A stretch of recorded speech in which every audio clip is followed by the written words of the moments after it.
Atención, este podcast está diseñado con fines educativos y está dirigido al personal de salud. No debe ser tomado como una opinión médica. La Asociación Mexicana de Gastroenterología presenta Educación Médica Continua. Agradece a nuestros patrocinadores: AbbVie, Carnot, Chinoin, Fujifilm, Jensen, Mayoli, Megalabs, Medix, Liomont, Sanfer, Siegfried Train, Takeda. Gastroperlas AMG.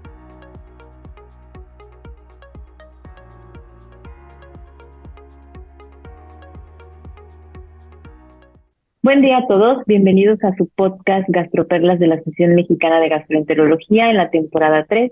Este es el episodio número 93, para la cual tenemos invitados muy especiales.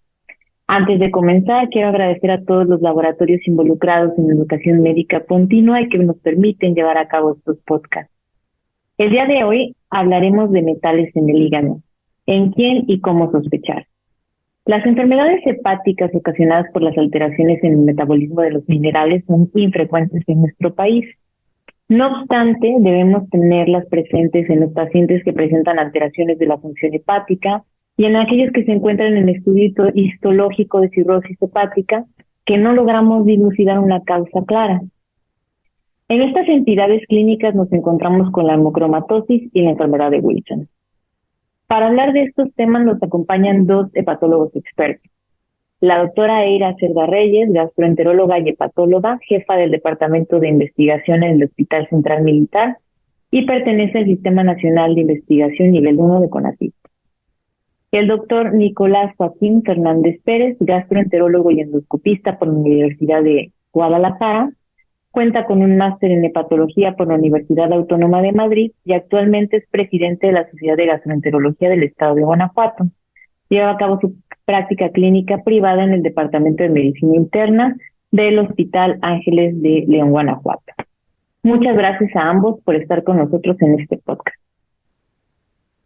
Muchas gracias a ti, Anita, por invitarnos. Gracias. Para dar inicio, sabemos que el hierro es un elemento fundamental para los seres humanos. Sin embargo, los estados de sobrecarga por alteración de su absorción y metabolismo pues pueden llevar a la acumulación y posterior toxicidad. Doctora Eira, ¿nos puede hablar acerca de la hemocromatosis que va muy relacionada con esto y en quién debemos de sospecharla? Pues mira, la hemocromatosis es una enfermedad autosómica recesiva y, como bien lo comentas, es un depósito excesivo de hierro en algunos de los tejidos. Principalmente se puede afectar, en primer lugar, el hígado, después páncreas, corazón e hipófisis. Y más o menos el 90-95% de los casos de hemocromatosis están relacionados al gen HEFE, que se asocia a homogosidad para la mutación C282Y y que también se puede presentar algunas mutaciones en un 40% de la mutación H63D. Entonces es muy importante también sospecharlo en pacientes que tienen alteraciones de las pruebas de funcionamiento hepático, antecedentes familiares, pacientes sintomáticos y sobre todo algunas veces se tienen manifestaciones inespecíficas como es fatiga, artralgias y dolor abdominal. Muchísimas gracias, doctora.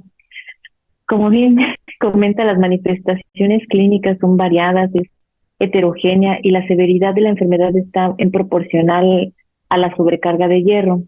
Pero si estos datos clínicos no son tan específicos, doctor Nicolás, ¿cuáles son los criterios diagnósticos para poder llevar a cabo el diagnóstico de hemocromatosis? De acuerdo, sí.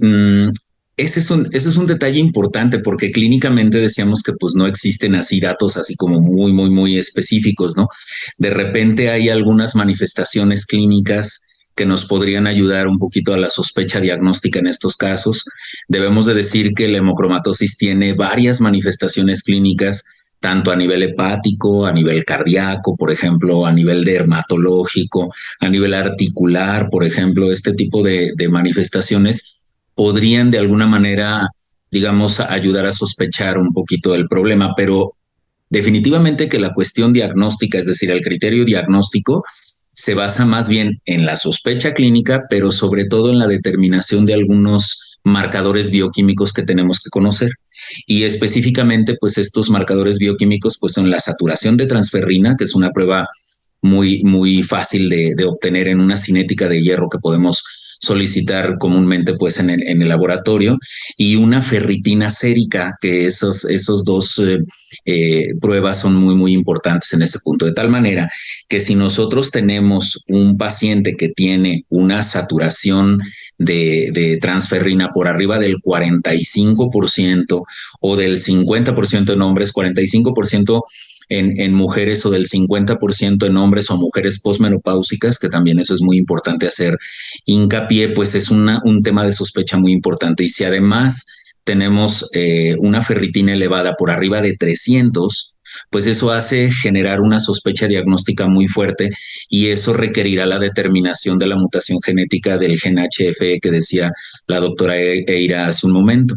Hay que recordar que la determinación genética en específico, hay algunos laboratorios que la hacen, vaya, muy completa, podríamos decirlo de esa manera, y se solicitan muchas mutaciones, pero las mutaciones más comúnmente referidas pues son las que decía la doctora Eira, la C282Y, y si tenemos un paciente homocigoto para esta mutación, definitivamente tenemos un diagnóstico, un criterio diagnóstico más para digamos, confirmar pues el diagnóstico de hemocromatosis, de tal manera que debemos sospecharla clínicamente y determinarla con criterios diagnósticos, con una ferritina sérica elevada y con una saturación de transferrina y con la determinación de esta mutación.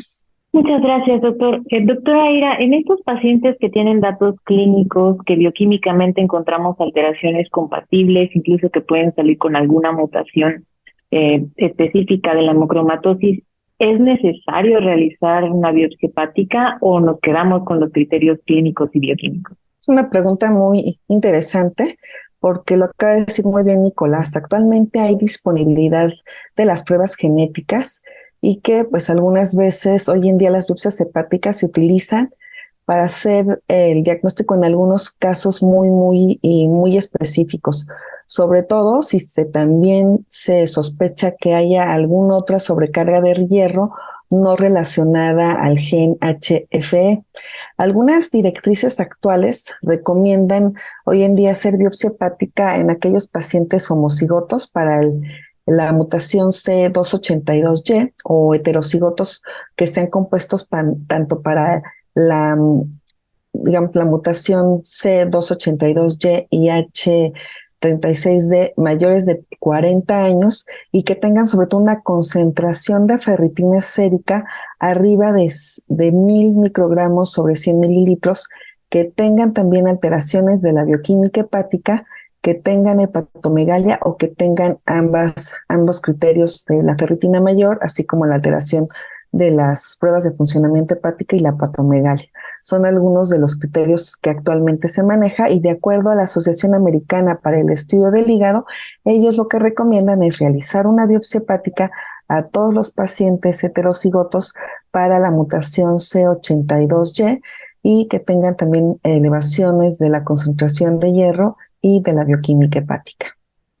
Yo quisiera hacer una ampliación un poquito en este punto, porque yo creo que vale aquí mucho la pena mencionar que hay otros estados también diferentes, diferentes a la hemocromatosis como tal, que se consideran pues estados de sobrecarga de hierro, pero no relacionados directamente a hemocromatosis, porque hace un momento les decía, bueno, si nosotros tenemos la sospecha diagnóstica y tenemos una ferritina elevada y una saturación de hierro elevada también, pues no precisamente estamos enfrente de un paciente con hemocromatosis y no hemos determinado la genética. De tal manera que tenemos que tener en cuenta esa parte, ¿no? También estos estados diferentes pues de sobrecarga de hierro, y entre ellos algo muy importante pues es el consumo de alcohol. Entonces los pacientes que tienen enfermedad hepática relacionada al consumo de alcohol también tienen niveles elevados de ferritina en este sentido, y de tal manera que si nosotros hacemos, como siempre, ¿no? Debemos hacerlo. Si hacemos una historia clínica exhaustiva y tenemos el antecedente de consumo de alcohol, yo creo que también es muy importante considerar eso y no pensar que, bueno, pues es que como tiene elevados los dos marcadores bioquímicos, pues vamos a pedirle la mutación genética, ¿no? Yo creo que eso es muy importante. Algo que también es importante es comentar que también los pacientes que tienen esteatosis hepática relacionada a metabolismo, es decir, los pacientes que tienen MASH, ahora ya con la nueva nomenclatura para enfermedad hepática relacionada al metabolismo, o MASLD, perdón, o en este caso MASH, también pueden tener elevación de la ferritina. Recordemos que la ferritina es un reactante de fase aguda que va a estar elevado en muchas situaciones como estas, pero si no tenemos una saturación de transferrina por arriba de 45 y si tenemos este paciente que tiene este historial, pues es muy importante, ¿no? Y otra cosa que también es importante decir es que en la infección crónica por virus de hepatitis C también podemos encontrar este tipo de alteraciones bioquímicas y recordemos que antes de la era de los antivirales de acción directa, el tener una sobrecarga de hierro o tener una ferritina elevada, pues era un factor que indicaba digamos, un desarrollo, una fibrosis mucho más rápida, es decir, eran pacientes que fibrosaban mucho más rápidamente, ¿no? En este sentido. Entonces yo creo que también estos antecedentes son muy importantes y no dejarnos llevar nada más porque, bueno, si tiene ferritina elevada y si tiene saturación de transferrina también, hemocromatosis, vamos a pedir las mutaciones. Yo creo que es algo muy importante que también debemos mencionar. Pero fíjate que ahí, Nico, tienes razón. Algunas veces pueden llegar pacientes con hepatitis agudas y virales agudas que pueden tener más de 1000 de ferritina y que luego muchas veces se puede uno ir con la idea de que es hemocromatosis y tú lo acabas de decir muy bien, hay que ver todo el contexto y los criterios que comentas de la saturación, el contexto clínico, es importante para no desviarnos y no pensar, como dices, que todo es hemocromatosis, ¿no? Sí, considero. Yo creo que ahí estamos tenemos que tener el punto medio, ¿no creen? En el sentido de que tampoco debemos olvidarnos de este tipo de enfermedades que son menos comunes, pero si tenemos hepatopatías crónicas, en donde tenemos autoinmunidad negativa, en donde no hay consumo de alcohol, en donde no podemos determinar una causa específica de esto, pues no olvidarnos y decir, pues es que como ya está, por decir una edad, ¿no? Como ya tiene 50 años, pues no puede tener hemocromatosis o no puede tener enfermedad de Wilson, ¿no? O sea, no hay que descartarla solamente por la edad, pero también hay que estar en la parte consciente de que tampoco sobreestimemos, ¿no? A los pacientes en ese sentido cuando tenemos otras causas de daño hepático agudo o crónico mucho más frecuentes y mucho más evidentes de acuerdo a la historia clínica del paciente, ¿no? Creo que eso es bien importante porque justo como les mencionaba al inicio, o sea, no es una enfermedad frecuente en México, al menos en este país no es frecuente y de repente dejamos de pensarla.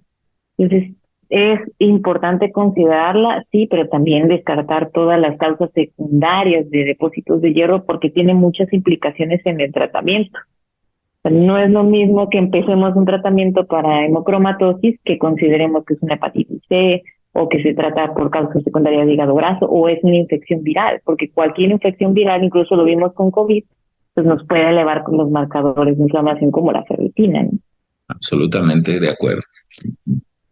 Y a este respecto, doctor Nicolás, me gustaría que nos hablara un poquito más de las opciones terapéuticas, de cuándo empezar a tratar, qué considerar, cuáles son las etapas de tratamiento. Claro, sí, eso es muy importante. Bueno, habiendo hecho el diagnóstico correctamente y habiendo descartado estas otras causas de depósito de hierro, de sobrecarga de hierro y teniendo pues la mutación homocigota para este gen que estábamos comentando, pues estos pacientes pues necesitan depletar el hierro, ¿no? Porque justamente es uno de los problemas principales aquí. Yo creo que algo muy importante que es el criterio de tratamiento, pues es que debe hacerse, como decíamos, en un paciente homocigoto para C282Y con ferritina sérica elevada por arriba de 300, que eso es muy importante en hombres, y 200 en mujeres, consideremos esa situación, y con una saturación de transferrina de más de 45. O sea, ese es un paciente que tiene el diagnóstico elaborado y en quien debemos pensar en esta situación. Y entonces, bueno, yo creo que algo que es muy, muy importante también es que si nosotros tenemos, como decía la doctora Ira, si nosotros tenemos un paciente con una ferritina de 1000 al momento del diagnóstico, pues bueno, también eso es importante considerar que esos pacientes pues van a tener un tanto de mayor riesgo de desarrollar fibrosis avanzada, o incluso si está asociado esta ferritina de 1000 con una plaquetopenia, pues es muy probable que el paciente ya tenga cirrosis, ¿no? En estos puntos. Entonces es muy importante. Y yo creo que como desde hace muchísimos años, tal vez la literatura dice 50, 70 años, la flebotomía, pues es el tratamiento inicial, es el tratamiento, digamos, de primera línea, el tratamiento de elección. Y la flebotomía se hace en una fase, como preguntaba Anita, en una fase de inducción, es decir, una fase de tratamiento, digamos, de inducción, en donde se hace una remoción, digamos, del volumen sanguíneo, de una extracción, digamos, de 500 mililitros de sangre total. Por supuesto, hay que decirlo de esa manera, y hay que tener muy en cuenta el nivel de hemoglobina, ¿no? Siempre hay que mantenernos con una hemoglobina por arriba de 11, y digamos, esta sangría o esta flebotomía la vamos a hacer una vez por semana hasta lograr que la ferritina esté más o menos alrededor de 50, que eso es muy, muy importante, entre 50 a 100 podríamos decir, pero lo ideal es mantener al paciente en 50. Y la fase de mantenimiento, pues entonces ya dependerá mucho del nivel de hemoglobina que tenga nuestro paciente y del nivel de ferritina que logremos tener. Una vez que ya hayamos logrado ese nivel de ferritina de 50, entonces estaremos haciendo a lo mejor unas 3 o 4 flebotomías anuales en base a los niveles de hemoglobina que tengamos en estas situaciones. Pero resulta que hay pacientes que pueden no responder a las flebotomías, ¿no? Y entonces, bueno, si el paciente no responde a flebotomía, o el paciente no la tolera por hipovolemia, o el paciente tiene falla cardíaca porque además tiene cardiomiopatía dilatada, que es otra de las manifestaciones, o insuficiencia cardíaca, que es otra de las manifestaciones a nivel cardíaco, pues de la hemocromatosis como tal, pues podemos usar agentes quelantes. Y entonces también en estas situaciones, pues hay agentes quelantes que podemos usar, que tienen nombres extraños, pero se llaman deferoxamina, deferiprona, perdónenme, y deferacirox. Y este tipo de quelantes se usan un poquito más relacionados a manifestaciones hematológicas de la enfermedad. Desafortunadamente tienen muchos efectos secundarios y no se utilizan como primera línea de tratamiento para estos pacientes. Yo creo que lo que debemos recordar es que el tratamiento de primera línea debe ser la flebotomía, y en estos casos en específico que platicábamos, en donde no hay una buena respuesta, o el paciente no la tolera, o tenemos alto riesgo en estas situaciones, pues a lo mejor podemos hacer podemos usar estos agentes quelantes. Y hay otra cosa que desde mi punto de vista podría ser no tanto como novedosa, pero algo que sí deberíamos mencionar, pues es la eritrocitaféresis, ¿no? Que es una aféresis, digamos, en la cual se extrae solamente los glóbulos rojos y se regresa al torrente sanguíneo de los pacientes, pues todo el remanente que esto deja, ¿no? O sea, las proteínas plasmáticas, los factores de coagulación, la albúmina, en fin, todo este tipo de cosas. Y esto hace que, si bien es un procedimiento que definitivamente pues es más costoso y menos disponible, digámoslo de alguna manera, pues es mucho mejor tolerado, y en teoría disminuye también, hay algunos trabajos que ya lo dicen así, disminuyen también la necesidad de las flebotomías y ayudan mucho en ese sentido. La flebotomía como tal, o la terapia pues de depresión del hierro, tiene un impacto positivo definitivamente en la calidad de vida del paciente. O sea, sí mejora la fatiga, mejora las artralgias. Digo, no es que vaya a revertir pues los cambios que ya tenemos en las articulaciones, o en el caso de los pacientes que ya tienen cirrosis hepática como tal, pues no es que vaya a revertir la fibrosis. En ese punto, en los pacientes que aún no tienen fibrosis, sí es muy importante, porque eso sí disminuye la probabilidad de que estos pacientes vayan a evolucionar con el paso del tiempo, de tal manera que la flebotomía, que es el tratamiento de primera línea, pues tiene un impacto positivo en este sentido que les platico. Perfecto, Nico, muchas gracias. Y hay algo que siempre te preguntan los pacientes en la consulta. Si bien sabemos que las modificaciones en la alimentación no van a sustituir el tratamiento, mucho menos en este tipo de enfermedades, sí hay algunas recomendaciones que se pueden hacer para evitar mayor absorción y persistencia de sobrecarga, ¿no? Como apoyo. Entonces, doctora Ira, ¿nos puede comentar cuáles son estas modificaciones dietéticas que se pueden recomendar? Pues ahorita, además del tratamiento que les comentó el doctor Nicolás, puede haber algunas pautas dietéticas para dejar de consumir alimentos que son ricos en hierro y que tienen ligados al complejo de hemoglobina. Y algunos de ellos son sobre todo carnes rojas, algunas veces aves, pescados que tienen alto contenido de hierro como el salmón, sardinas, mariscos, en especial sobre todo almejas, mejillones, algunos frutos secos, también algunos otros alimentos como cereales, barritas energéticas, pero sobre todo tener mucho cuidado que hay suplementos vitamínicos y la mayoría de ellos pueden tener hierro, entonces hay que tener mucho cuidado en este grupo de enfermos y de preferencia pues no estarles dando vitaminas o que a lo mejor alguien les vaya a recomendar vitaminas y que esto pues tampoco nos vaya a favorecer mucho a la enfermedad. Asimismo, evitar también suplementos que tienen vitamina C o cítricos o alcohol, ya que pueden ayudar también a que absorban más el hierro en el cuerpo. Y ahora haciendo un poquito de cambio con otro metal importante, vamos a hablar un poco del cobre. Sabemos que también es importante para la función, sobre todo de las metaloproteínas en el cuerpo humano. Lo obtenemos de la dieta, lo absorbemos en duodeno, se va directamente a la circulación portal y ahí cubren nuestras necesidades metabólicas. Finalmente, su excedente se debe de excretar por vía biliar. Sin embargo, pues hay alteraciones en el metabolismo de este metal que ocasionan, al igual que en el hierro, la sobrecarga de cobre.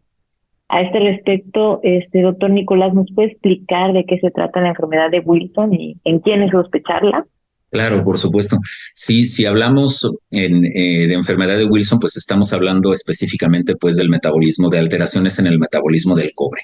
Y bueno, la enfermedad de Wilson pues no es otra cosa más que una patología que es autosómica recesiva, es decir, también tiene un comportamiento genético muy similar pues a la hemocromatosis, y esta va a resultar de la mutación del gen ATP7B, y este está localizado en el cromosoma 13.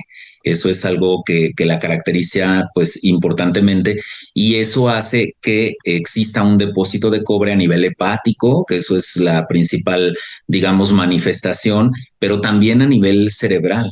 Entonces, a nivel renal, a nivel corneal, y eso va a hacer que también tengamos una serie o un abanico, digamos, de manifestaciones clínicas muy, muy importante. Tiene, digamos, una presentación mucho más común en mujeres alrededor de los 40 años, que eso es algo que también nosotros debemos tener en cuenta, pero también hay pacientes de que desde muy chiquitos, desde la edad pediátrica incluso, nosotros no somos pediatras, vaya, pero desde la edad pediátrica podemos tener este tipo de manifestaciones que son muy importantes. Fíjense que hablando de porcentajes más o menos, el 42% de los pacientes tienen manifestaciones hepáticas, el 34% más o menos manifestaciones neurológicas, el 10% manifestaciones psiquiátricas, porque recordemos que este depósito de cobre a nivel lenticular va a generar este tipo de manifestaciones hematológicas en el 12% de los casos, y aquí hablamos específicamente de anemia hemolítica, pero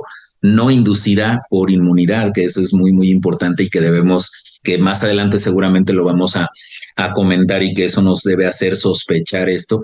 Y también las manifestaciones oftalmológicas, recordemos desde que éramos estudiantes y veíamos la exploración oftalmológica, este anillo de Kaiser-Fleischer que se encuentra pues ahí a nivel ocular, en donde existe pues este depósito de cobre, y que en muchas ocasiones incluso los pacientes pueden estar asintomáticos y encontrar este cambio ocular en esta situación, en este contexto, ¿no? Algo que es muy importante es que se llama enfermedad de Wilson porque fue descrita por Kinnear Wilson en 1912, y entonces se quedó el apellido de esta persona como el nombre propio pues de la enfermedad. Eso es muy, muy importante.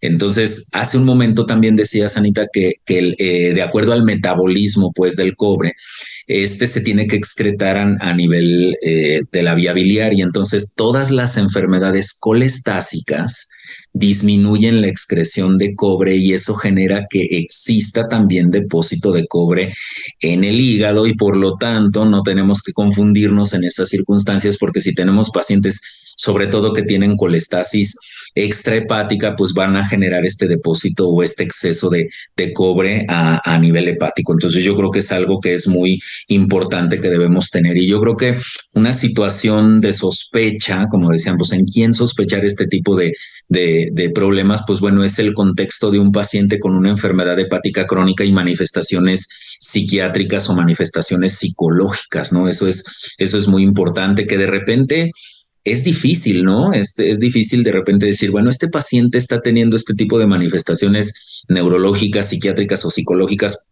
porque tiene encefalopatía hepática o porque tiene a lo mejor Wilson. Entonces, yo creo que algo que nos debe hacer sospecharla muy importante es aquellos pacientes que tienen disinesias, es decir, que tienen alteraciones en el movimiento, síndromes parkinsónicos, tremor, este tipo de cosas que definitivamente pues no son hallazgos clínicos propios de la encefalopatía. Y yo creo que el apoyo de la evaluación por un psiquiatra y por un neurólogo nos puede ayudar mucho en estos casos. Sí, como bien lo mencionas, bastante complejo porque no tiene ninguna manifestación clínica específica y aún así los anillos de Kliese Player se encuentran en un porcentaje muy bajo de los pacientes con o sin síntomas, entonces tampoco es tan fácil. Y en este respecto, doctora Ira, ¿nos puede apoyar dentro de este abanico de manifestaciones clínicas? ¿Cuáles podremos considerar como criterios diagnósticos? ¿Cómo lo establecemos? ¿En qué nos podemos guiar para no perdernos en todo este abanico de síntomas? La verdad es que el doctor Nicolás ya les puntualizó muy bien cuáles pueden ser los síntomas que pueden presentar este grupo de enfermos, pero es también bueno guiarnos por algunas puntuaciones. Y una de ellas es la puntuación del IPSIN, que es creada desde el 2001, ya están validadas tanto para niños como para población adulta y se basa sobre todo en criterios clínicos, criterios de laboratorio, pero también está basado en el genotipo ATP7B, que ya fue comentado. Y que finalmente este sistema de puntuación nos va a dar dentro de los síntomas y signos clínicos los anillos de Kliese-Fleischer, que les comentaron, que desafortunadamente en un 40% pueden no presentarse, síntomas neurológicos, como les comentó el doctor Nicolás, ceruloplasmina sérica, que también habría que ver que en un 20% puede estar normal, anemia hemolítica con CUMS negativo, que ya les comentaron, y también algunos otros estudios. Uno de ellos es la medición de cobre hepático. Generalmente se puede medir en una biopsia hepática, pero si no contamos con ello, pues puede haber unas características en la biopsia que son gránulos de rodanina, que pueden estar positivos y que podemos también tomarlos como un criterio diagnóstico. La cropruria o el cobre urinario, que también eso debe de ser en ausencia, sobre todo de hepatitis aguda, y lo que les decía del cobre hepático, también en ausencia de colestasis. Y asimismo los análisis de las mutaciones. De acuerdo a estos criterios, podemos tener un cuadrito, y si son 4 puntos o más, el diagnóstico está confirmado. Si son 3 puntos, es posible, y 2 o menos puntos, pues es poco probable. Es importante también denotar que ya dimos datos clínicos, datos histológicos, datos también de cropruria, pero hay algo que hay que hacer énfasis. Puede haber diagnósticos diferenciales de la enfermedad de Wilson. Como vieron, es complejo y complicado, sobre todo hacer el diagnóstico, y sobre todo tenemos que tener la sospecha diagnóstico. Entonces, dentro de los diagnósticos diferenciales, son pacientes que sí pueden tener algún tipo de hepatitis aguda, porque puede haber un tipo de Wilson fulminante, pues hay que descartar hepatitis tóxicas, hepatitis virales agudas o hasta hepatitis autoinmunes. Y asimismo, si son pacientes que tienen una hepatitis crónica, pues también descartar MASH o trastornos hereditarios o también hepatitis autoinmune. Entonces creo que nos podemos guiar en este este sistema de puntuación de Lipsin para poder tener una valoración más certera en este grupo de enfermos cuando lo sospechemos. Solo para continuar en este mismo contexto, doctora Aira, no, me gustaría nos apoye con puntualmente a quiénes biopsiar. O sea, sí, ya vimos que los criterios histológicos son bien importantes, pero también hay que considerar antes de, ¿no? A quién puntualmente sí necesita una biopsia hepática cuando sospechamos de Wilson. Sí, realmente solamente para fines diagnósticos se considera si los signos clínicos y las pruebas no invasivas no hacen un diagnóstico certero de Wilson o confirmatorio. En ellos, o que se sospecha algún otro diagnóstico diferencial, en ellos se puede justificar la realización de una biopsia hepática. Realmente es un estudio pues invasivo y que generalmente lo que se tiene que medir es el nivel de cobre en el tejido hepático y que debe de ser superior a 250 microgramos. Pero como les digo, realmente es algo, al menos que no cumpla todos mis criterios clínicos, las pruebas no invasivas y no me hacen un diagnóstico confirmatorio, hay que hacerla, o si se sospecha algún otro diagnóstico diferencial. Muchísimas gracias. Y ahora sí, casi para cerrar, doctor Nicolás, ¿qué pasa con el tratamiento? Digo, esto es otra parte bien compleja y me gustaría que nos apoyara con cuáles son las opciones, los objetivos de tratamiento, recomendaciones generales para este tipo de pacientes. Sí, definitivamente. Yo creo que, bueno, no que yo crea, sino que definitivamente los fármacos que más utilizamos pues en enfermedad de Wilson pues se basan en la eliminación del cobre. Ya lo decía Eira, pues es la cupruria, ¿no? O sea, estimular esta eliminación a través de la vía urinaria. Y también algo que es muy importante es no solamente favorecer la cupruria, sino también reducir la absorción del cobre. Por lo tanto, pues estos agentes que les llamamos quelantes de cobre son la primera línea de tratamiento y por lo general, habitualmente, pues los vamos a utilizar en una dosis inicial que posteriormente vamos a ir disminuyendo porque desafortunadamente también tienen muchos efectos secundarios durante pues ya la fase de mantenimiento. Estos agentes quelantes principalmente pues es la D-penicilamina y el clorhidrato de trientina y son los más utilizados, aunque también está indicado el zinc y el zinc específicamente actúa para disminuir la absorción intestinal de cobre, que era lo que comentamos, ¿no? Por un lado, pues disminuimos la absorción y por el otro lado favorecemos la cupriuria. Entonces, de los pacientes con manifestaciones hepáticas, el 90% responde a D-penicilamina y eso es muy importante, excepto aquellos que tienen síntomas neurológicos. Entonces, el punto es que aquellos pacientes que ya tienen síntomas neurológicos, híjole, y sí, ya tenemos un problema en ese sentido porque probablemente no van a tener una muy buena respuesta. Y hay que mencionar que existe una tasa de abandono del tratamiento hasta el 30%, pues en estos casos, dado que la D-penicilamina tiene efectos secundarios muy importantes que son fiebre, rash, proteinuria, leucopenia, plaquetopenia, síndrome nefrótico incluso. Entonces, de repente, pues sí, la tasa de abandono del tratamiento, pues sí es alta. La dosis es de 20 miligramos por kilogramo por día y se va haciendo una reducción de la dosis para disminuir estos efectos secundarios y durante el embarazo, si es que esto llega a suceder, pues también se requiere una dosis importante de la dosis de aproximadamente el 25% de la misma cuando ya está estable el paciente o cuando la paciente se encuentra en un estado de embarazo. Muy bien, hemos mencionado que ambas entidades tienen un comportamiento genético, autosómico recesivo, pero ¿qué pasa con el asesoramiento genético? ¿Qué les podemos comentar a los pacientes tanto de hemocromatosis como de Wilson respecto a la parte hereditaria?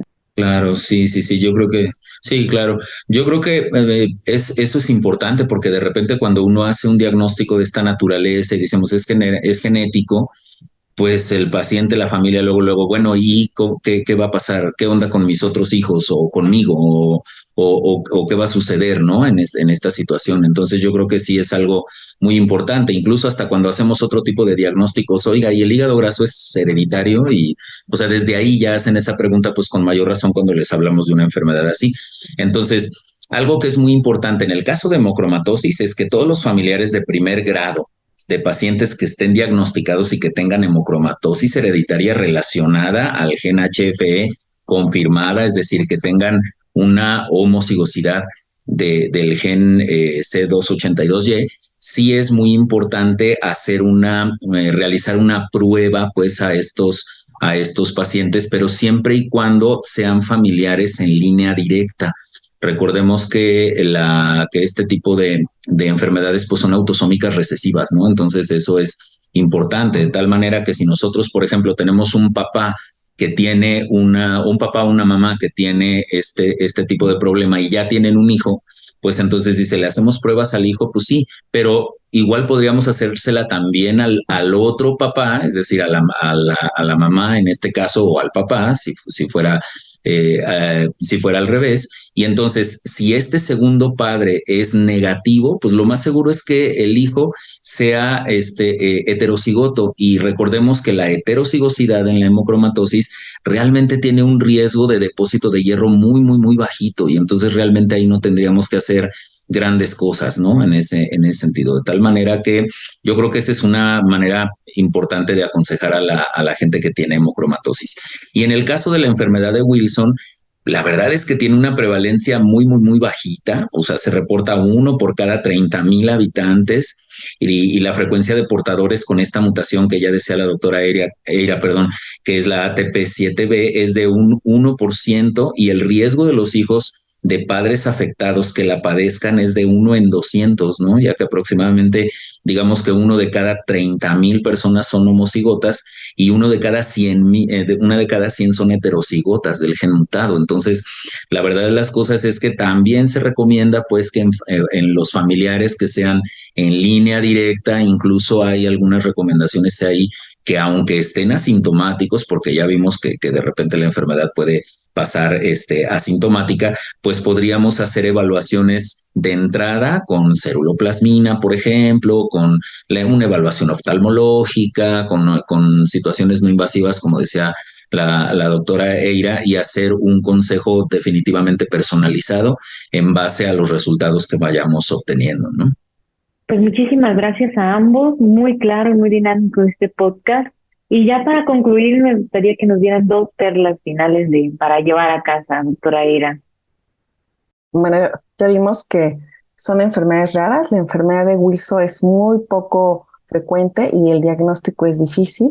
Y para hemocromatosis, pues ya sabemos que es una sobrecarga de hierro y principalmente también se debe a mutaciones C282Y y en menor porcentaje, un 40% del H63D. Y no olvidar que tenemos que tenerlas en mente para hacer unos diagnósticos, aunque sean enfermedades poco frecuentes. Poco frecuentes, sí. Sí, así es. Yo diría que algo importante de una situación como esta, porque de repente podríamos pensar, híjole, ¿cuándo voy a ver una hemocromatosis o cuándo voy a ver un Wilson? Pues probablemente nunca los veamos si no pensamos en ellos, ¿no? Entonces yo creo que sospechar estas enfermedades en un paciente con daño hepático crónico o agudo de causa incierta, ya decía la doctora Eira, en el contexto de un paciente con una falla hepática aguda, con autoinmunidad negativa y con anemia, por ejemplo, anemia hemolítica Cums negativa, dice uno, caray, pues sí, yo creo que deberíamos considerarlo. Y la segunda, digamos, es que no excluyamos a estas enfermedades meramente por la edad.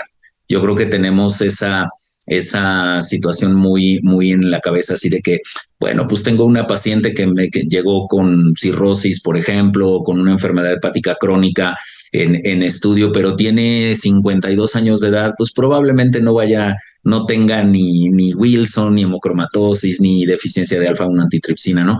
O sea, no solo por la edad. Yo creo que tenemos que hacer el protocolo completo y considerar estas situaciones en caso de duda diagnóstica, ¿no?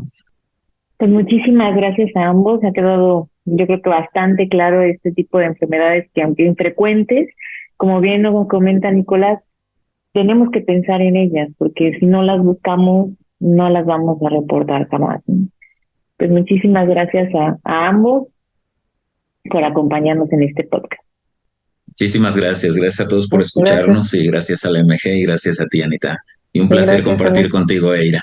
Igualmente, Nico. Gracias. La Asociación Mexicana de Gastroenterología, en conjunto con la Escuela de Medicina de Harvard, te invitan al curso internacional de Gastroenterología 2023 los días 15 y 16 de noviembre en el International Convention Center de Cancún, Quintana Roo. Prepárate. Nuestra Semana Nacional de Gastroenterología 2023 ahora en Cancún, Quintana Roo, del 17 al 21 de noviembre en el Cancún International Convention Center. Aprende de los expertos lo que es tendencia mundial. Inscríbete en gastro.org.mx. Esto fue Gastroperlas AMG. Los esperamos en la próxima edición. La Asociación Mexicana de Gastroenterología presentó Educación Médica Continua. Agradece a nuestros patrocinadores: AVI, Carnot, Chinoin, Fujifilm, Jensen, Mayoli, Megalabs, Medix, Liomont, Sanfer, Siegfried Train, Takeda. Atención. Este podcast está diseñado con fines educativos y está dirigido al personal de salud. No debe ser tomado como una opinión médica.